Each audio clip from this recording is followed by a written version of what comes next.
Pawn moves to d5. Knight moves to f3. Pawn moves to e6. Pawn moves to e3. Pawn moves to c5. Pawn moves to c4. Knight moves to c6. Knight moves to c3. Knight moves to f6. The pawn captures the pawn. The bishop captures the pawn. Pawn moves to a3. Pawn moves to a6. Pawn moves to b4. Bishop moves to d6. Bishop moves to b2. King moves to g8. Queen moves to d2.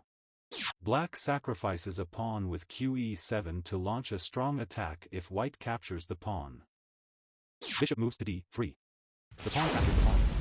The bishop captures the pawn. Pawn moves to b5. Bishop moves to d3. Rook moves to d8. Queen moves to e2.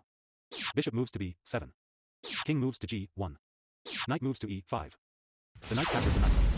The bishop takes the knight. Pawn moves to f4. Bishop moves to c7. Pawn moves to e4. Rook moves to c8. Pawn moves to e5. Check. King moves to h1. Black plays ing4, sacrificing material to exploit white's weak kingside defenses. Bishop moves to e4. Queen moves to h4. Pawn moves to g3. Black sacrifices the rook with rxc3, initiating a deadly attack and forcing white's defenses to collapse. The pawn captures the queen. Rook moves to d2. The queen takes the rook.